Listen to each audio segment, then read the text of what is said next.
Hello बच्चों, good morning. आज हम पढ़ेंगे हिंदी व्याकरण एवं रचना कक्षा 5। पाठ है आपके 10। पाठ का नाम है आपके नारी शक्ति की प्रतीक भगिनी निवेदिता। आज हम निवेदिता के जीवन के बारे में पढ़ेंगे इस लेसन के माध्यम से। अपने देश में बहुत कुछ कर गुजरने वाली महिलाओं से हमारा इतिहास भरा पड़ा है, परंतु एक विदेशी महिला ने भारत के लिए जो कार्य किया वह अनूठा है। अपने देश में जो महिला है उन्होंने भारत में बहुत अच्छे कार्य किए जिसे हम इतिहास में पढ़ते हैं।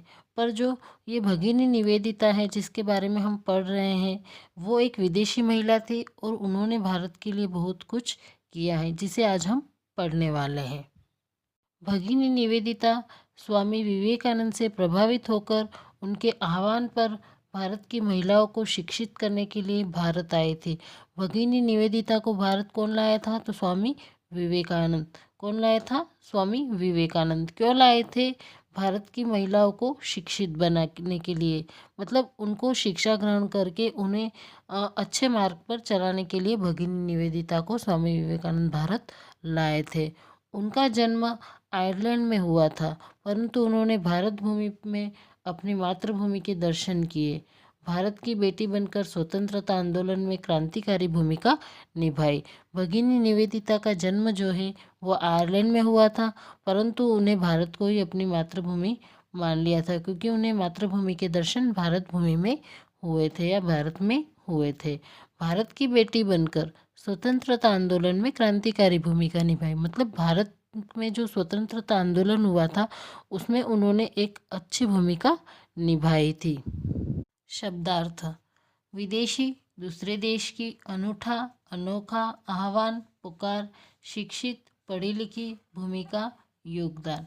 इस पैराग्राफ में जो आपके क्वेश्चन आंसर हैं वो ये हैं। पहला है, इतिहास में इस किसके बारे में लिखा है? इतिहास में देश के लिए महान कार्य करने वाली महिलाओं के बारे में लिखा है। भगिनी निवेदिता भारत क्यों आई और कैसे आई? भगिनी निवेदिता विवेकानंद के आह्वान पर भारत की महिलाओं को शिक्षित करने आई थी। भगिनी निवेदिता का जन्म कहाँ हुआ था? भगिनी निवेदिता का जन्म आयरलैंड में हुआ था। आखिरी प्रश्न है आपके, उपयुक्त गद्यांश का उचित शीर्षक लिखिए। तो इस गद्यांश का उचित शीर्षक क्या है आपके? नारी शक्ति की प्रतीक भगिनी निवेदिता, जिसके बारे में हम पढ़ रहे हैं। अब आगे हम सेकेंड पैराग्राफ या सेकेंड गद्यांश पढ़ेंगे। इनका पूरा नाम भगिनी निवेदिता तो इनको भारत में आने के बाद कहा जाता था। इसके पहले इनका नाम जो था वो ये था, मार्गरेट एलिजाबेथ नोबेल था। क्या था? मार्गरेट एलिजाबेथ नोबेल था। उनके पिता का नाम सैमुअल रिचमंड नोबेल था। वह उनकी माता का जो नाम था वो मेरी इसाबेला था। क्या था? मेरी इसाबेला। बचपन में ही इनके माता पिता का देहांत हो गया था। भगिनी निवेदिता के माता पिता का देहांत वो जब छोटे थे या उनके बचपन में ही हो गया था। इनका लालन पालन नाना हैमिल्टन द्वारा किया गया था, मतलब उनके जो लालन पालन था वो उनके नाना जी ने किया था। हैमिल्टन आयरलैंड के स्वतंत्रता आंदोलन के प्रमुख सूत्रधारों में से एक थे। इन्होंने भी आयरलैंड के स्वतंत्रता में भाग लिया था और एक महान व्यक्ति बने। मार्गरेट की शिक्षा लंदन चर्च में आवासीय विद्यालय में हुई थी। मार्गरेट की जो शिक्षा थी वो लंदन के एक चर्च में हुई थी, जहाँ पे एक आवासीय विद्यालय था, मतलब वहाँ रहने के लिए विद्यालय था। मार्गरेट को शिक्षण का कार्य अच्छा लगता था। मार्गरेट को पढ़ाने का कार्य अच्छा लगता था, अतः वह एक 17 वर्ष की उम्र में ही एक विद्यालय में पढ़ाने लग गई थी। वह केवल 17 वर्ष की उम्र में ही एक विद्यालय में पढ़ाने लगी थी। वह स्वयं द्वारा विकसित पद्धतियों से शिक्षा दिया करती थी। वह खुद से निर्मित पद्धतियों से ही लोगों को शिक्षा देती थी, तरीकों से ही शिक्षा देती थी, मतलब अपने खुद के तरीकों से, किसी और के तरीकों से शिक्षा नहीं देती थी। धर्म में रुचि होने के कारण चर्च की गतिविधियों में भी भाग लेती थी तथा अधिकांश समय अध्ययन, मनन एवं सत्य की खोज में ही लगी रहती थी। उनको धर्म भी अच्छा लगता था, जिस वजह से वो चर्च की गतिविधियाँ, मतलब चर्च के जो क्रियाकलाप थे उसमें भी भाग लेती थी। उसके पश्चात वो अधिक समय अध्ययन करती थी, मनन करती थी और सत्य की खोज करती थी। इसके जो शब्दार्थ है, कठिन शब्दार्थ है आपके देहांत, निर्धन, सूत्रधार, नायक, प्रमुख या नेतृत्वकर्ता, चर्च, ईसाइयों का पूजा स्थान, शिक्षण, पढ़ाना, पद्धति, तरीका, गतिविधि, क्रियाकलाप, अधिकांश, बहुत, अध्ययन, पढ़ाई, खोजना, ढूंढना। अब आगे हम इस पैराग्राफ में जो क्वेश्चन आंसर है वो पढ़ेंगे। पहला प्रश्न है, भगिनी निवेदिता का पूरा नाम क्या था? तो उसका आंसर आएगा, भगिनी निवेदिता का पूरा नाम मार्गरेट एलिजाबेथ नोबेल था। दूसरा प्रश्न है, निवेदिता के माता पिता का नाम बताइए।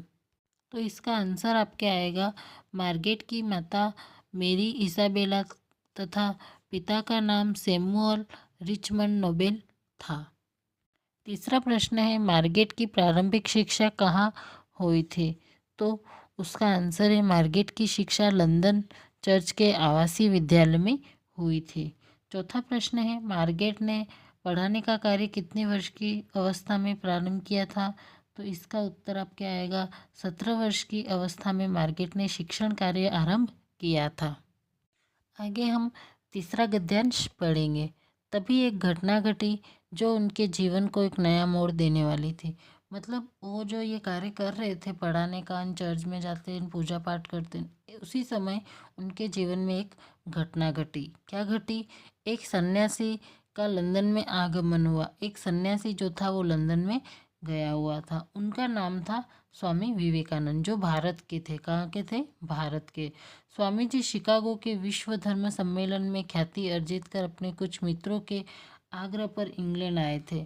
स्वामी जी ने शिकागो में एक भाषण दिया था जो उन्होंने निरंतर दिया था, जिसकी वजह से उन्हें बहुत ही प्रशंसा मिली थी, प्रसिद्धि मिली थी, जिसकी वजह से उनके कुछ मित्र जो थे उन्होंने उनको आग्रह किया।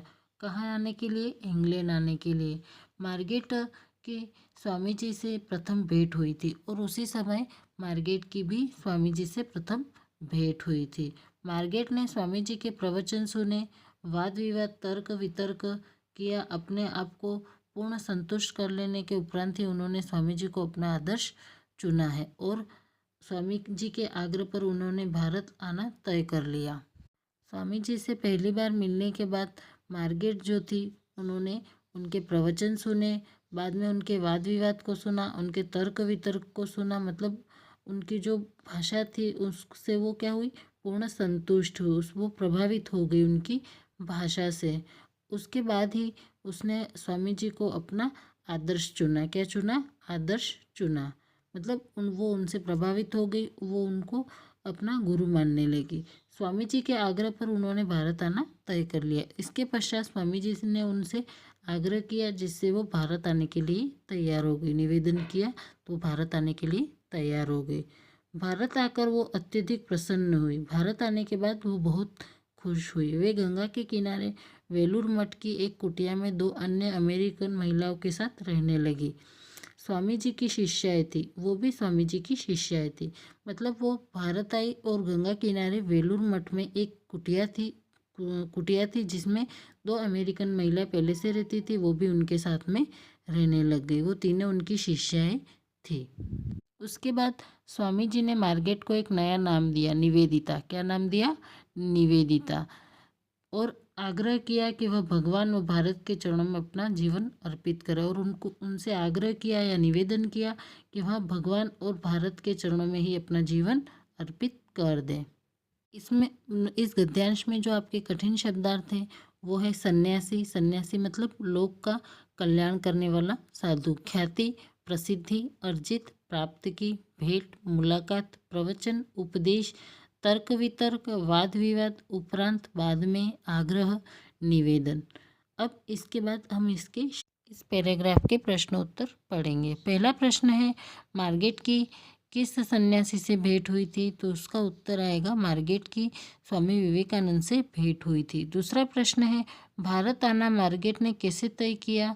तो उसका उत्तर आएगा, स्वामी जी से मिलकर, उनके प्रवचन सुनकर, तर्क वितर्क करके पूर्ण संतुष्ट होने के बाद मार्गरेट ने भारत आना तय किया। तीसरा प्रश्न है, भारत आकर सर्वप्रथम मार्गरेट ने अपना निवास कहाँ बनाया था? तो गंगा किनारे वेलूर मठ की एक कुटिया में अपना निवास बनाया था। चौथा प्रश्न है, मार्गरेट को नया नाम क्या मिला? तो इसका उत्तर आएगा, मार्गरेट को नया नाम भगिनी निवेदिता मिला। अब आगे का जो बचा हुआ लेसन है वो हम नेक्स्ट डे पढ़ेंगे।